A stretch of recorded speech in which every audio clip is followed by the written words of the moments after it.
is unavailable. Busy dude. Completely understandable.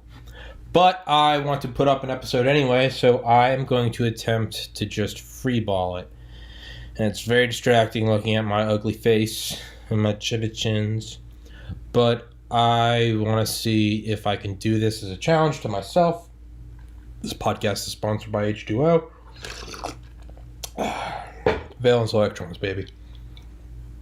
So, I don't really know how to do this. I was going to scroll through news on Reddit, but I feel like that's picking at low-hanging fruit. So, let's just go for it. Artificial intelligence. Is that not the new Manhattan Project? In that it possesses the capability, or it is the capability, it is the potential of the capability to rule the world. Now, I can't remember if it was Dead Hand or Command and Control by Eric Schlosser, the guy who wrote Fast Food Nation. Command and Control is fucking amazing.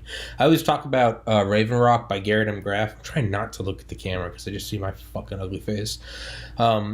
It was either, maybe if I just turn down the brightness on there we go. It was either Raven Rock by Garrett M. Graff, or it was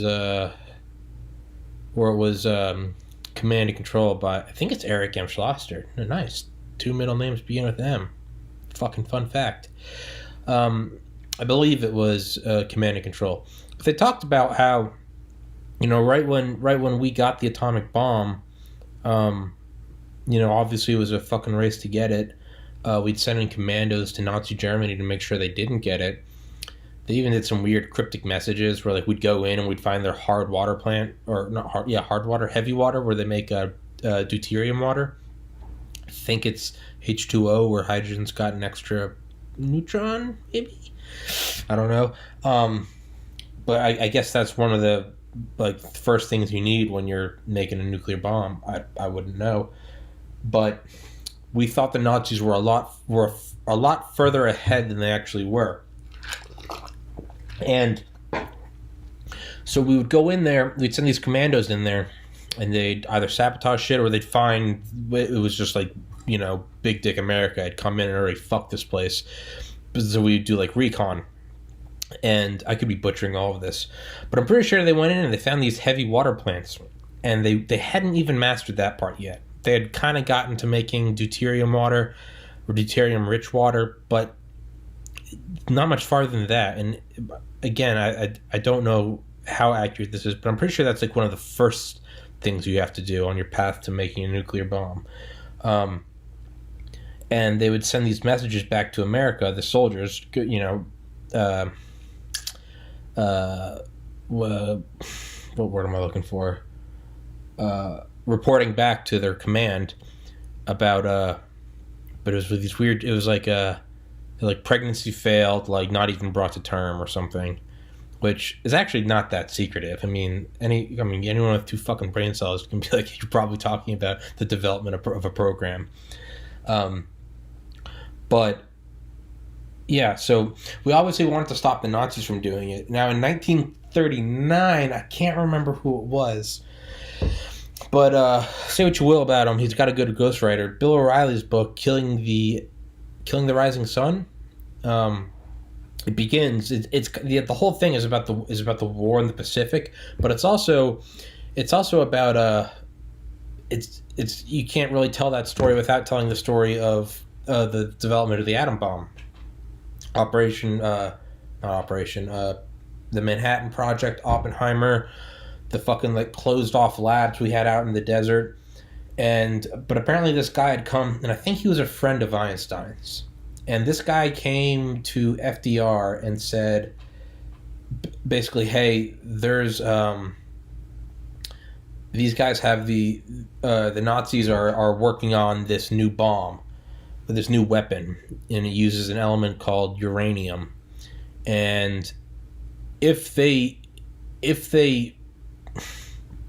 master it, if they develop a usable bomb,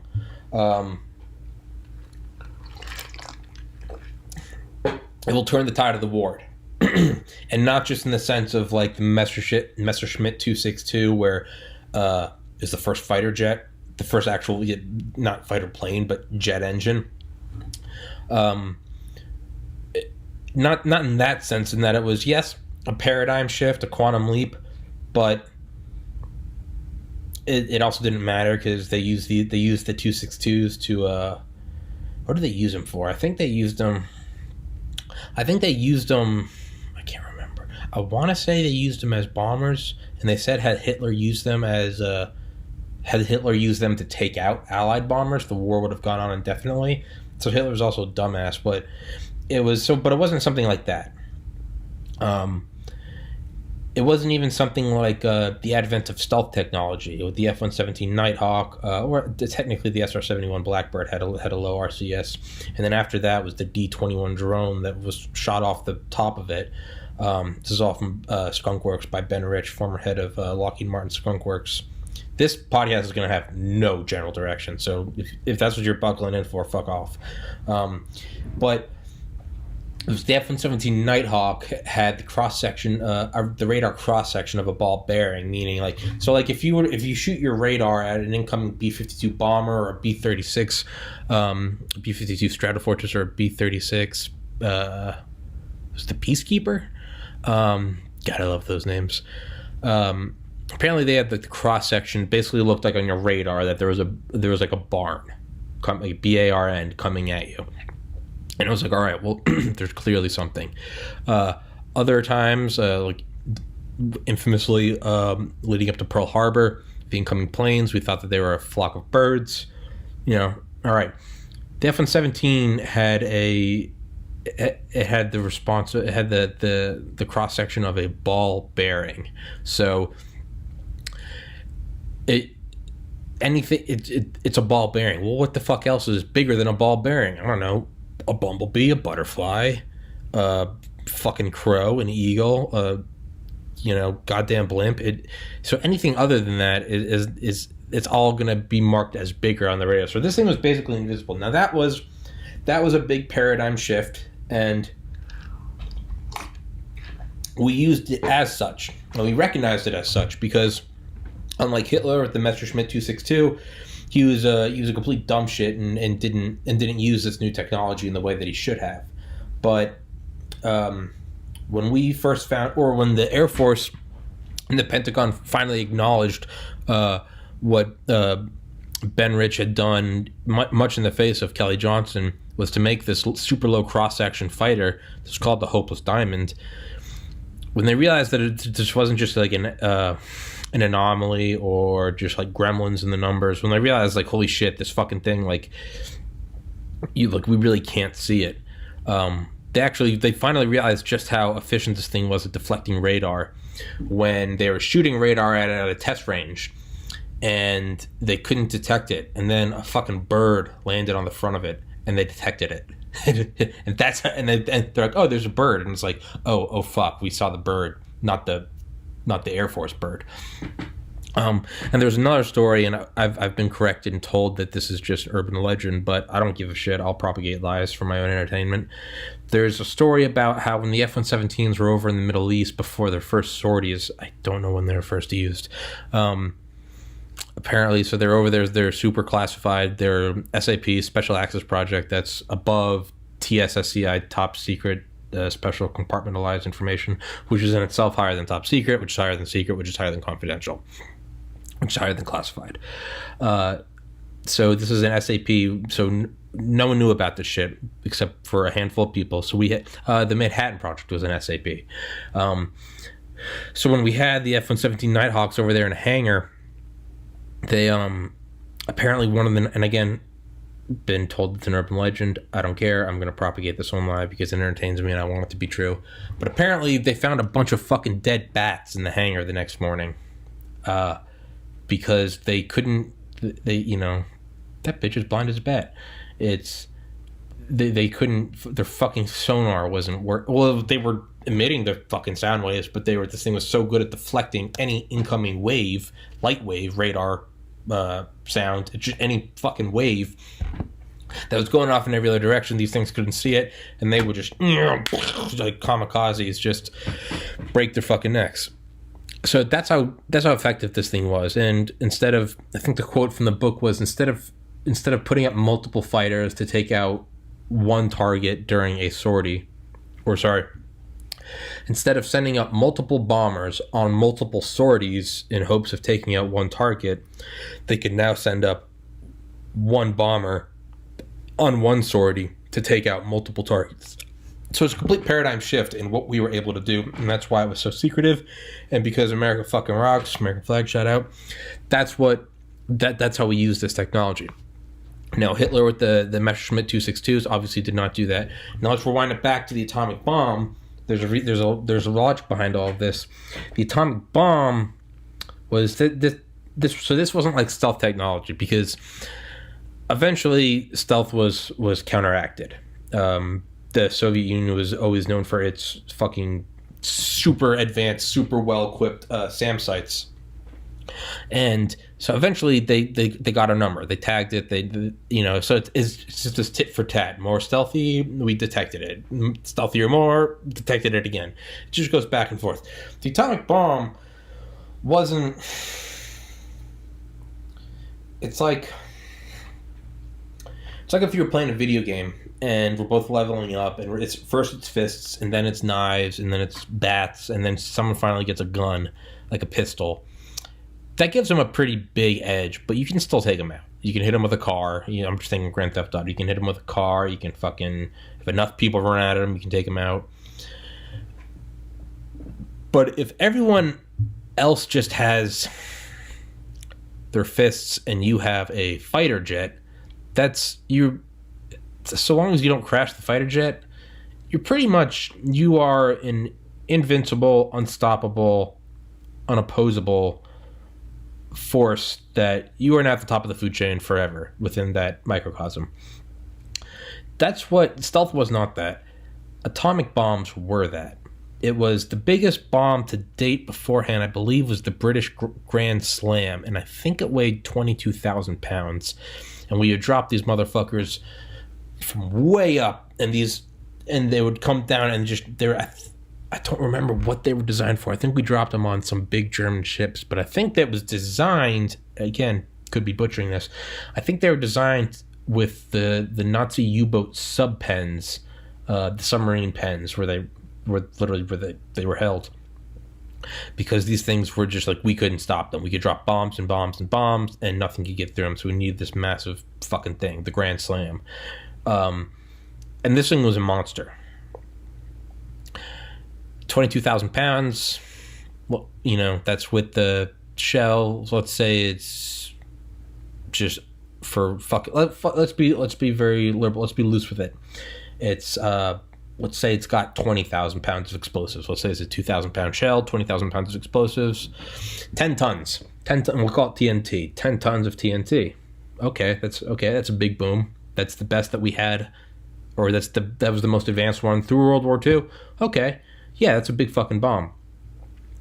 The atomic bomb, I don't know what the size of the one was on Trinity, which was July 16th, 1945 at 5:45 a.m. in Alamogordo, New Mexico. Fuck with it. I don't know what the explosive power of that one was, but I know that the one we dropped on Hiroshima was 15 kilotons, and I want to say the one on Nagasaki was 20 kilotons. Now that's not 10 tons of TNT, that's 10 kilotons. 1,000 tons. 1,000 tons. That's fucking insane. Not only that, it's the thermal pulse could just fucking light everything on fire. The overpressure wave could tear shit apart. What was that safe company? I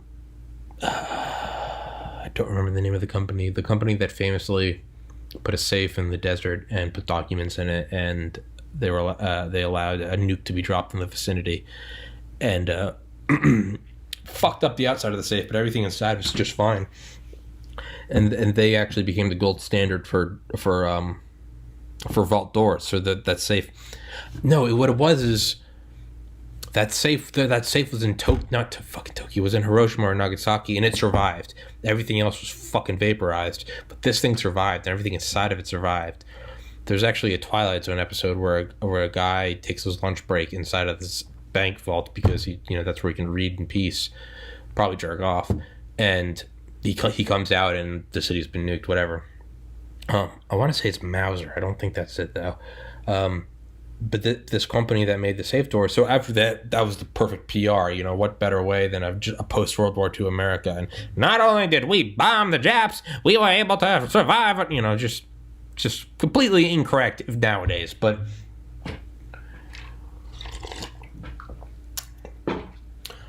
they came up after the war. That's what they bragged about. And I think they even got the Japanese bank owners to, whoever wasn't turned into a fucking cloud of stripped electrons.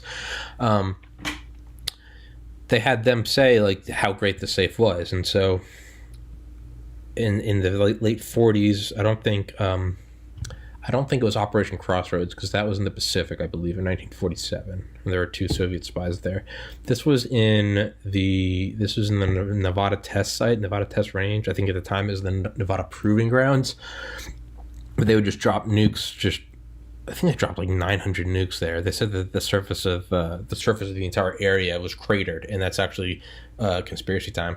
Well, not this. This isn't conspiracy. This is actually where Neil Armstrong, Buzz Aldrin, and I want to say not Gordon Cooper. What was his name? Mitchell something. Or Mitchell, whatever. That's where they actually trained because that was the closest thing they could find to the lunar surface. And when they were on the moon, one of the transcripts is actually, hey, doesn't this remind you of, and they had names for the craters, but reminded them of a crater. Point being, we dropped a lot of fucking nukes out there. And the safe company actually put their safe out there and it survived. The overpressure wave ripped off all the decorative iron and stripped away the cement, and it's insanely powerful. And that company actually went on to make all the vault doors for all the huge bunkers. Raven Rock, Site R, Mount Weather, NORAD, Cheyenne Mountain. So that's insane. What the fuck was I getting at? The power of this thing. So the thermal pulse and the overpressure wave could just fuck up everything. So unless you are a safe door, or behind a safe door, you're fucked up. And we could drop them from, we didn't need 100 bombers going, and you really didn't even need to see the target. Now, granted, for Hiroshima, the part of or Nagasaki that you had to see the target, and they couldn't see it. They almost, they almost bombed a different city, and they ended up bombing Nagasaki because the cloud cover was so bad. But even that was just because it was the first ones we were dropping. The reality is you don't have to even fucking see what you're near. Like, there's a sign, city Atlanta 4 miles that way. Fucking drop it here. It's the shockwave is still going to just turn organic beings to jelly, and the overpressure wave is going to fucking collapse every structure, and the thermal pulse is going to light everything on fire and then start self-sustaining firestorms. So getting an atomic bomb there's no one can touch you when you have this. And let's say a different country starts developing them, you go fucking drop a nuke on them. They can't smother them in the cradle. You can't touch them. I'm gonna go to the bathroom, so I will snip this part out. So you get a nuke, and they can't fucking touch you. No one can touch you, and they start developing it. Let's say I'm the only one with a gun, and you guys realize that you can't take me on, so you start developing your own guns. Well, I'm just looking around, and I see some gunsmiths. I'm just gonna walk in there and fucking start shooting, right? That's a great sound clip. With nuclear bombs, it's the same thing. Is once you have that power, you effectively rule. Now, so back to what I was saying. It's by Command and Control by Eric M. Schlosser. One of the post World War II I guess, public arguments was, do we just nuke Russia or the Soviet Union? Because we knew that they were the next foe. I mean, look at any history, 1944, 45. We knew the Soviets were going to be, we're enemy of my enemy is my friend. Let's take out the Nazis together. Let's take out the Japanese together. But, But afterwards, we knew we were going to be fighting them. So we had the Soviet bomb. We had the atom bomb first. No, I don't remember his name. Valenti Beryov, the leader of the KGB, who also oversaw the ruthless pursuit of an atomic bomb, because there were 2 KGB agents, not just at Operation Crossroads in 1947, but they were actually in the Manhattan Project as well. I can never remember their names. Klaus Fuchs. Great name, Klaus Fuchs. But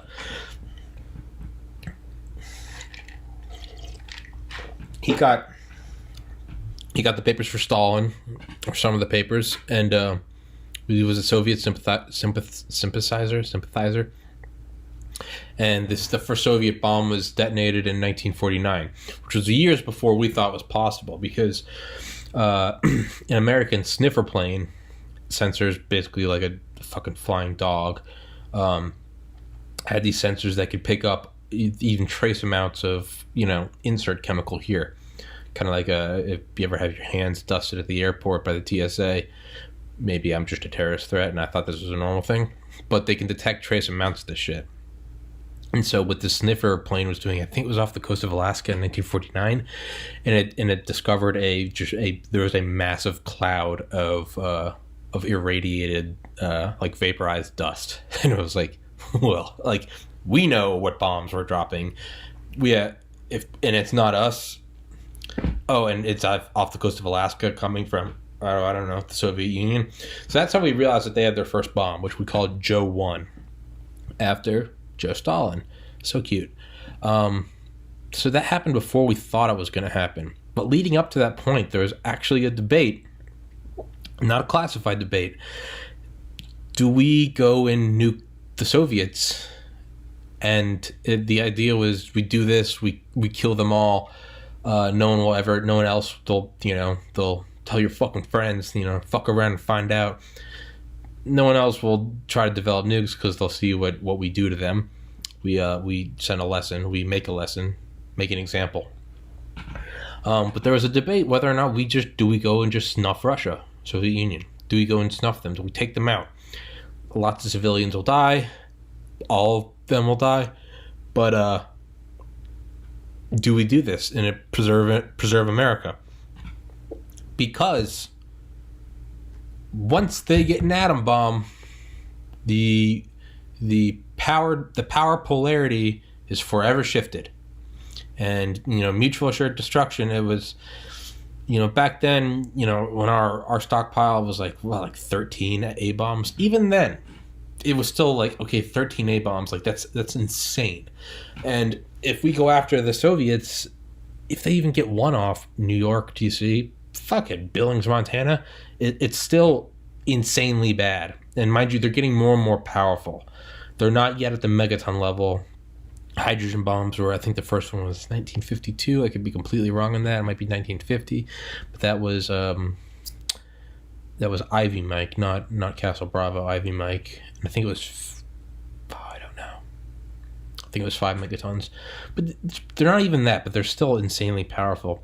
But once we knew the Soviets would get one, the power polarity was forever altered. And so, do we go in and do we snuff them? Do we go in and take them out first? And it's not quite like a preemptive. It's not like, in my opinion, it's not like sending over the CIA SAD, Special Activities Division, SOG, Special Operations Group, SADSOG.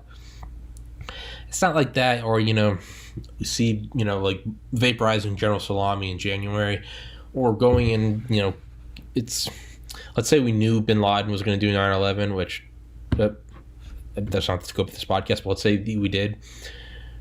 It's not like going over and killing him and that will prevent this. This was like, if we don't go kill him, bin Laden, maybe 9/11 won't happen. If we don't go take out the Soviet Union and prevent them acquiring the atom bomb, it can now never be done. It's, once the offer's off the table, the offer's off the table. And you can take them out afterwards, but it goes into a whole new scope of mutual assured destructions, relocation arcs, bunkers, radiation, continuity of government, continuity of constitution, continuity of democracy, really continuity of species. How do we... It turns into an infinitely more complex ballgame.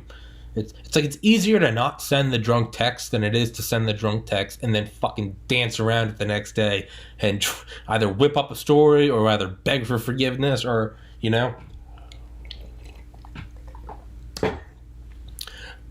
So that was a legitimate debate, whether are we going to go fucking just take out the Soviet Union. And we ultimately didn't. And ironically enough, there's actually this famous pacifist, I can't fucking remember. I don't even know who it is, so I'm not even going to guess at it. Actually, I'm going to guess at it. I think it's Bertrand Russell, but I really don't think that's who it was. But it was a pacifist who, after a story came out in the New York Times about what happened at Hiroshima and like the true stories, put faces on these people. They're not just over there. They're not just the others. There's a lot of like, not backlash, relative for the time, anyone questioning Uncle Sam. And apparently this one guy, again, this is all in Command and Control, apparently he came out and was like, we should never do this, like, harumph, harumph, harumph, like, war is for savages, very easy to talk about when you're not over in fucking Guadalcanal and, your fucking femoral arteries bleeding out on the white sands, But then when it came out that the Soviets might, or probably will eventually, if not already, have an atomic bomb, this guy actually came out, this fucking pacifist came out and was like, it's the right thing to do to go carpet nuke them. It's just so funny when it fucking comes home to your front door. Obviously we didn't do this. And yeah, it's undeniably for the better that we didn't. We didn't kill all those people. We both tested nukes until 1963 with the Non-Proliferation Treaty, but after that they went underground, and then after that that's what we use supercomputers for. That is what, whoever's listening for this, go look it up. That's what we use supercomputers for. The Pentagon and the Department of Defense have the most. They get either all the time or like 99.9% of the time with these massive petaflop, exaflop supercomputers. And what do we use them for? Simulating nuclear explosions on enemy cities. Like, cancer? No, fuck that. Coronavirus? Fuck that. Nukes. But ultimately, you could say that it not that you could say it's undeniably for the better that we didn't do that, because the Cold War never got hot. Got pretty fucking close. It was edging. It was flirting. But no one ever nutted. No one ever nuclear nutted. And, who knows what would happen if we had carpet nuked them? How well did we understand radiation then? How well did we understand radiation getting into the food chain, the carbon cycle, global jet streams? That's one of with Castle Bravo, the 15 megaton one that they thought was going to be 5 megatons, or maybe they thought it was going to be 8 megatons. Regardless, it was fucking massive. It ended up being 1,000 times stronger than the one dropped on Hiroshima. It blew up something like 100 million tons of vaporized coral into the upper atmosphere, which was then taken by the global jet streams and deposited on every corner of the earth. And so I don't know how well we understood that at the time. So things could be infinitely worse. And just from the obvious one, well, we didn't have to go take out this entire nation because the vast majority of them were just people. They weren't the Politburo. They weren't their command and control. It wasn't their Pentagon. It wasn't the Kremlin. It wasn't the KGB. It wasn't Valenti Beryov and company. It was just fucking Soviet. It was just you and me, but over there. And that was one of the things under one of the first U-2 flights that came back, and it had the ability to photograph, however, tens of thousands, if not hundreds of thousands of square miles of Soviet territory in an afternoon, and bring back unprecedented, unparalleled data in the form of high-resolution imagery back to the White House in, I don't want to say hours, I want to say maybe days. Because it wasn't until the Corona satellites or the Keyhole satellites that we could take pictures and then shoot them from the satellite. They'd re-enter, and then they'd deploy a parachute, and then a plane would go pick them up from the air, which is fucking insane. But one of the things with the first U-2 flights was that I don't know if it was Eisenhower who said it or if it was one of the imagery analysts said, no, it's for the vast majority of the imagery we're looking over, it's not hundreds of thousands of war, of fighting age men marching in the streets. It's no, it was people milking their cows, fixing a wagon wheel, just walking. It was just so yeah, it's good that we didn't do that because it would have been an unnecessary slaughter. And who knows, we know that their first bomb was in 1949, but what if we didn't know that? And we go to fucking carpet nuke them to take them out before they can have a nuke to fight back. And the reality is they already have a nuke to fight back. So we end up setting off the chain of events that we were hoping to prevent. Some Oedipus complex shit, but with fission bombs. So yeah, this whole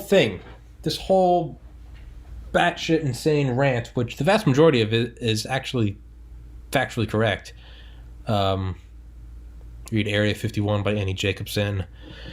Read Command and Control by Eric M. Schlosser. Raven Rock by Garrett M. Graff. The Dead Hand. Skunk Works by Ben Rich. I don't know what other ones. Maybe Into the Black, the space shuttle. Killing the SS. Killing the Rising Sun.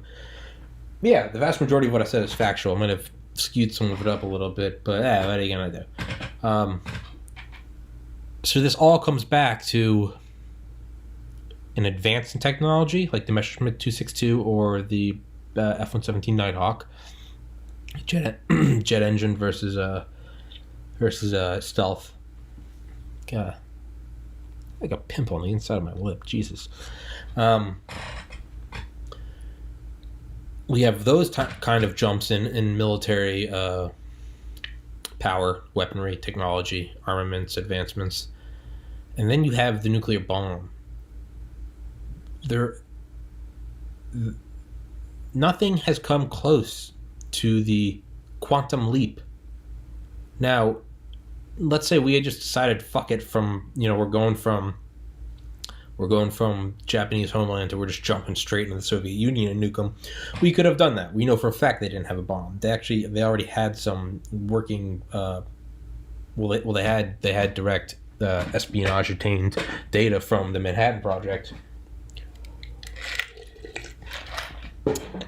but they didn't have a working bomb. We could have gone in and done that, and we could have taken out the whole world. I think it was Harry S. Truman. His middle name is actually just S. It's not, fun fact. That's from Raven Rock by Garrett M. Graff. Shout out. I want a piece of your sales, dude. I yeet your book during every podcast.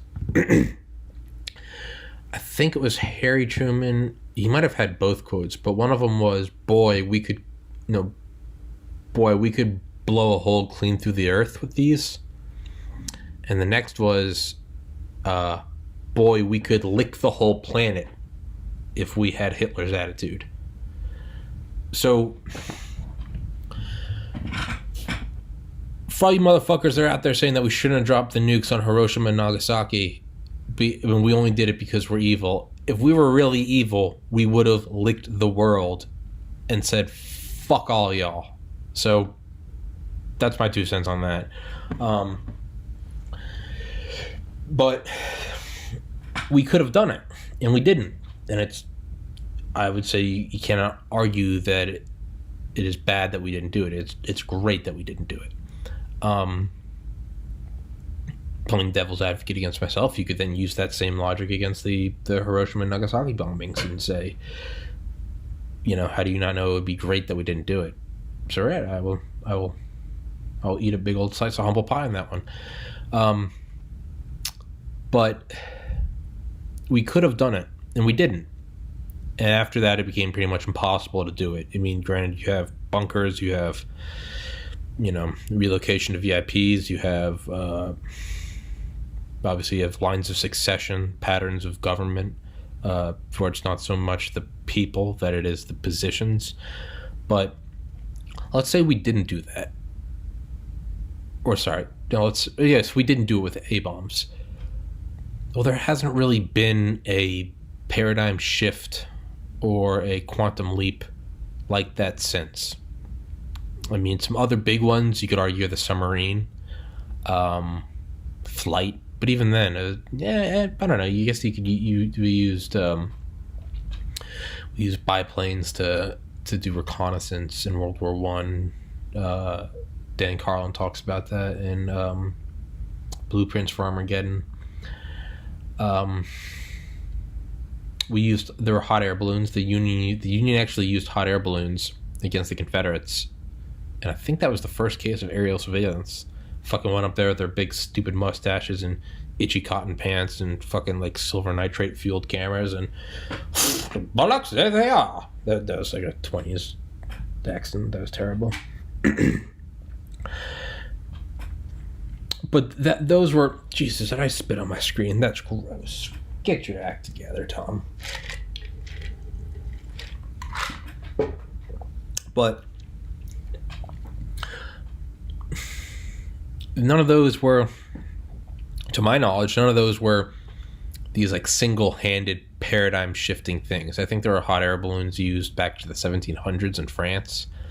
I mean, there's no like first boat, or there was, but it wasn't like a Nagasaki or a Hiroshima event or a Trinity test on July 16th, 1945 in Alamogordo, New Mexico at 5:45 a.m. There really has never been a leap in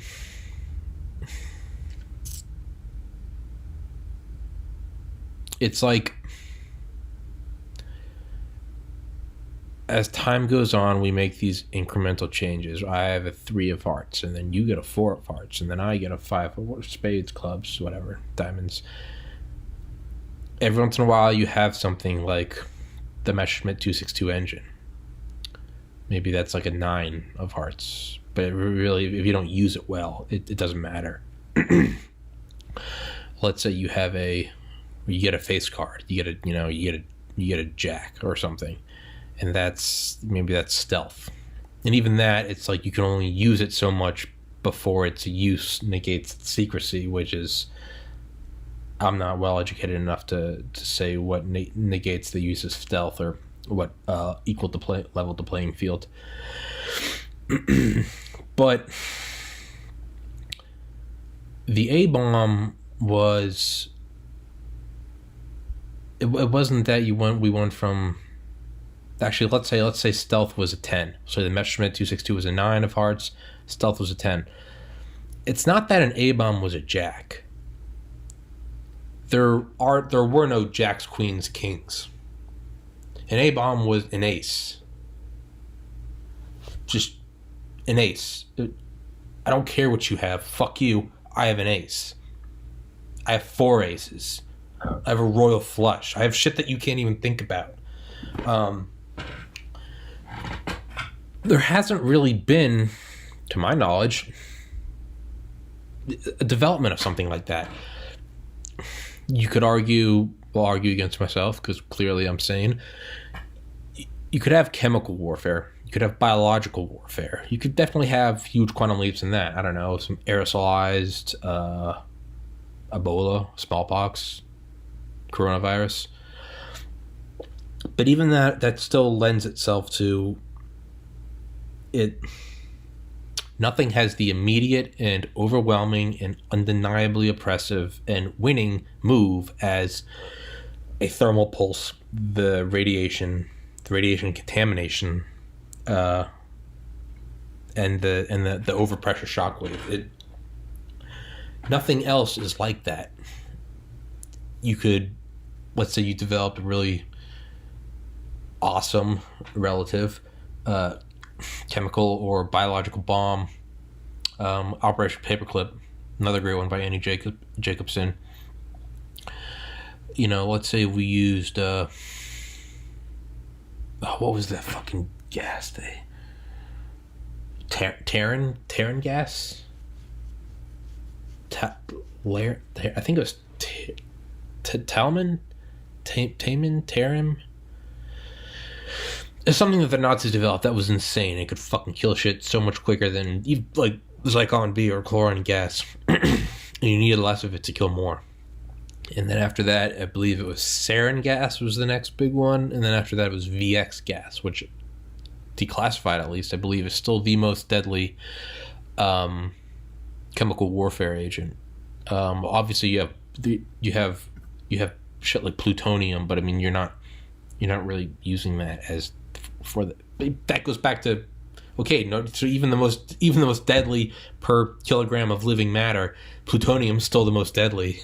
And that comes standard with your A-bomb. That comes standard with automatic windows, air conditioning, and plutonium poisoning. But I'm proving myself wrong. It's nothing fucking holds a candle to an A-bomb. And so, but let's say you're the Soviets. It's 1945. America's gonna come over and fucking lick the world, in the words of Farias Truman. But maybe you jumped the gun with Operation Paperclip. You got all these, you got Dr. Bloma, you got, who else? Otto Ambrose. Let's say you got all those fucking high-ranking Nazis, those geniuses. And whereas we got Arthur Rudolph and Werner von Braun, let's just say you got a hand. I mean, we ended up getting all of them because fucking America, or most of them. I think we got 2/3 of them. But let's just say we just get the rocket guys. We get Werner von Braun, we get Arthur Rudolph, and so we get the rockets and we have our A-bombs, and we're mastering that side. But let's say the Soviets get all the chemical ones. Let's say they make some sarin gas, VX gas, or fuck, what is it? Terran, talum, whatever it is, and they get that. Yes, you could still wipe out a ton of America, bring over some Soviet ships, lob artillery shells over, or Soviet bombers, or even just KGB agents. I gotta pee again. So, let's say you're the Soviets, and you create this VX gas, sarin gas,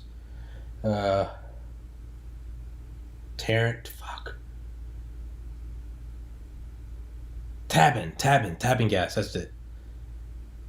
Yeah, Tabin, that's what it is. It's a chemical, yeah. No shit. And you're gonna go disperse it in the United States through either ship-fired artillery or airborne canisters or just, agents on the ground. Sure, you could do that, and sure, you could kill a lot of people. Maybe a ton of people. Maybe over half of the people. But even though you don't have nuclear bombs and the other guy does, mutual assured destruction is still coming. You're done. You may have bunkers to survive, or you may have vaccines or antidotes for the gas you just released. You're not going to survive an atomic blitz like Curtis LeMay's Sunday Punch. So America, we could have licked the world in 1945, but we didn't. The submarine, stealth, the ME-262. Those were all jumps in card numbers: 4 of hearts, 5 of hearts, 6 of hearts. None of them were an ace.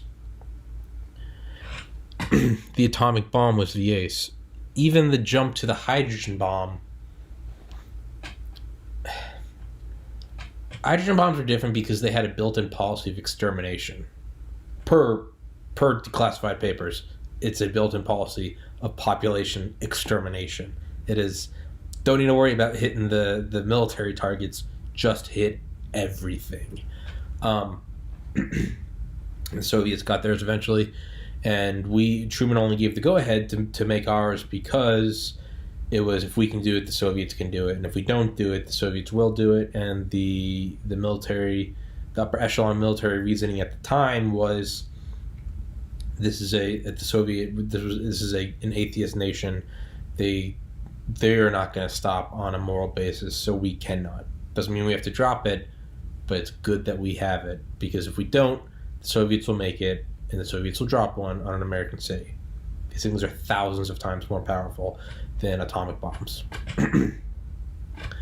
So even the hydrogen bomb, fusion bombs, by then the Soviets already had an atomic bomb, and we could have killed them more. But at that point, what is more? They kill 80% of us, and we kill 99% of them. What is, and the entire planet's fucked. What is winning at that point?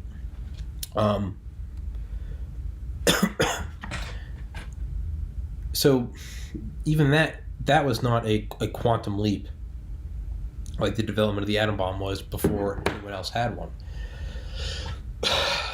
I don't think that, again, declassified, even Reagan's Star Wars strategic, was it Strategic Defense Initiative, Space Defense Initiative, SDI, even that's still, even what Curtis LeMay said back in the 50s and 60s was, through all of his experiences as the one who literally planned out but also physically led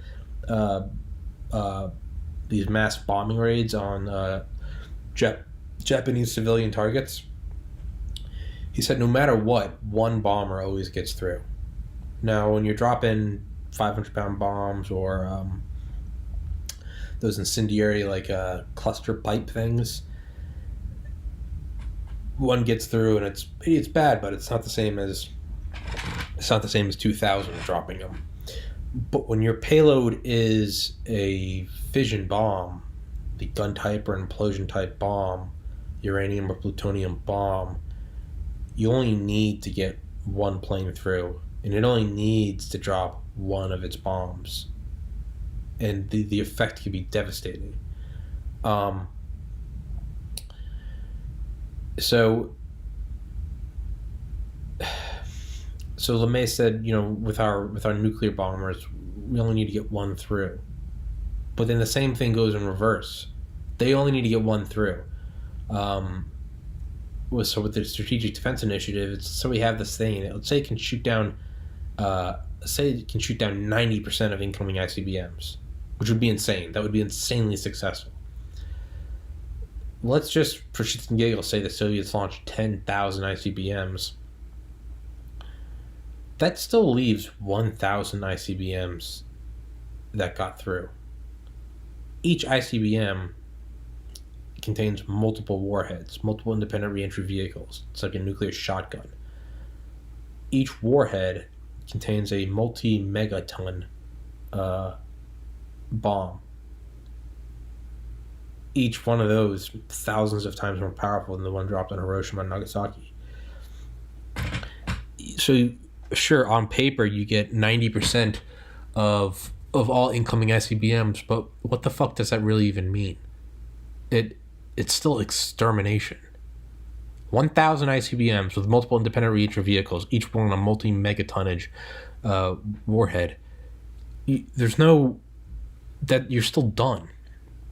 So even something like the Strategic Defense Initiative, which I don't think we even really ever even had like semi-operational. The technology was just, we didn't have it at the time.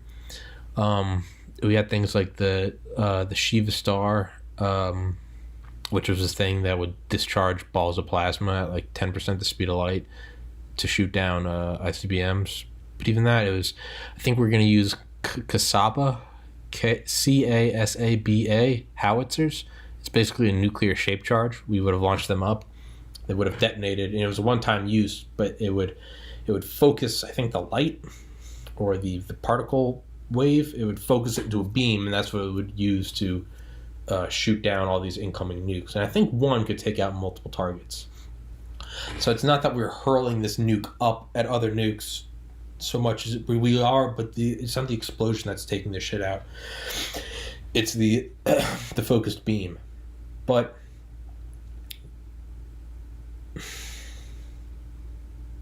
even that, it wasn't perfect.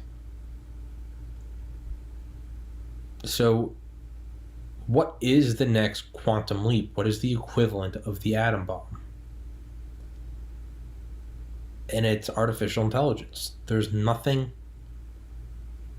because much like the atom bomb, it seems like once you hit the threshold where it becomes as smart as a human researcher that helped develop it, you basically now have another human researcher, right?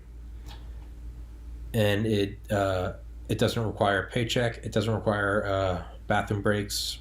It doesn't unionize, and it can work through the night, and it does not get burned out. And there's nothing stopping you from just copying it and having a second one, and a third one, and a 50th one, and a 4 millionth one. So, and what can it do? Well, you don't need to invent the first. You don't need to invent the AI that's as smart as a human researcher anymore, because you've already done that. So now you have these things that you already know how to do it. So now you have these things that are as smart. So now you can start working on the next one. The next one is the first one that will ever be smarter than us. And you make that one. And then you copy that one. 1, 2, 3, 50, 10 million. And now that one starts working on, so now we're on the second generation. Now that one starts working on the third generation. So the first generation was as smart as us. The second generation, which we could still use all our human researchers for, as well as our copy machines, they build our copy machine, our first generation machines, them and the humans. The humans build the first generation, which are as smart. The humans and the first generation build the second generation, which are smarter. The second generation, this is a unique spot because it now is almost the sole developer of the third generation, which is smarter than it, which it is smarter than the humans in the first generation. And then it's just third makes the fourth makes the fifth makes, you can count. And the time between each generation gets shorter, and the relative jump in intelligence or capabilities or processing power gets bigger. And so it's not just that you have to have the same memory as the human brain or the same processing power. Again, it's like the Messerschmitt 262 engine. It's not that you get the quantum leap in. That is a prerequisite. You have to get the quantum leap in the technology. But if you don't use it correctly, it doesn't make as big as a splash. Like we did with the F-117, it did make a big splash.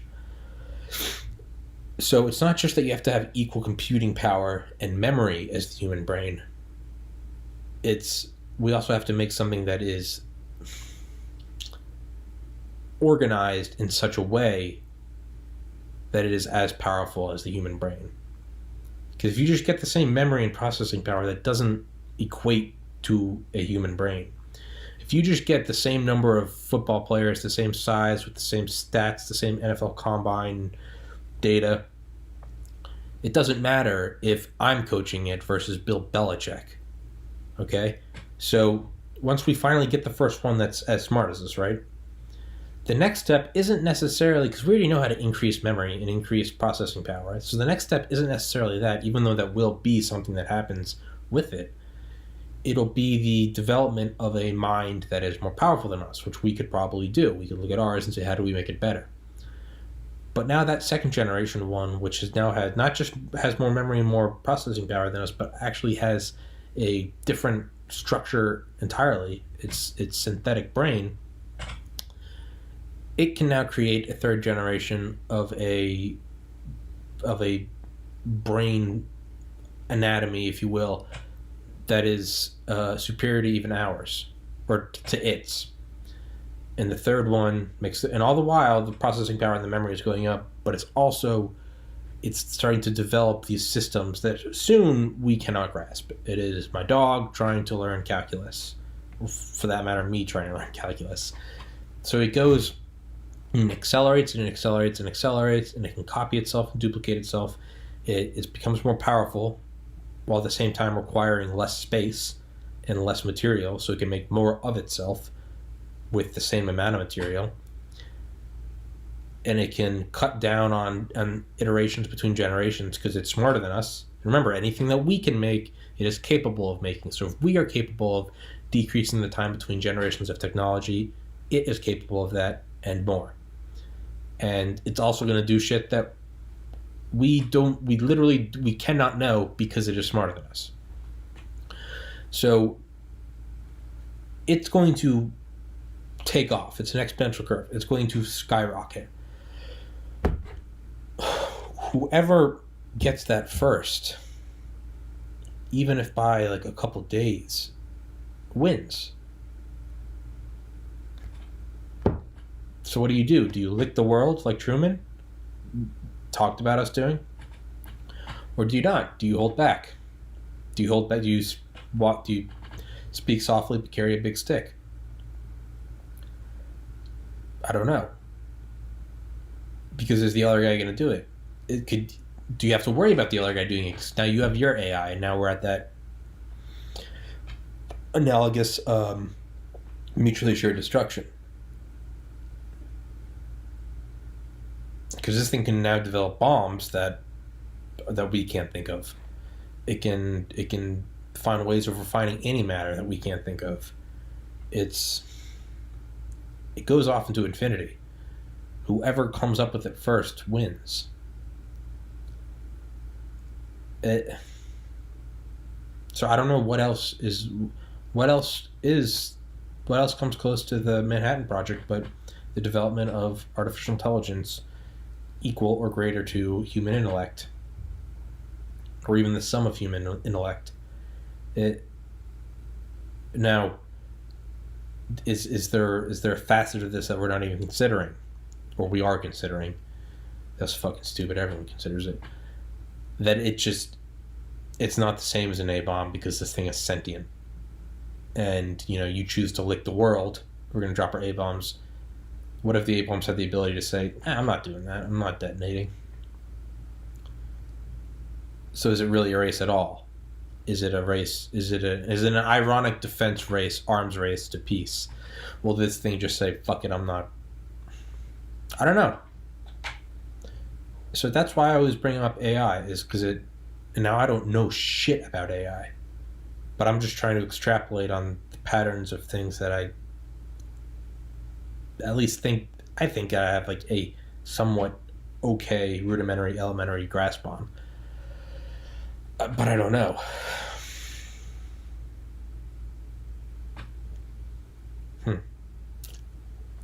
That's all I got.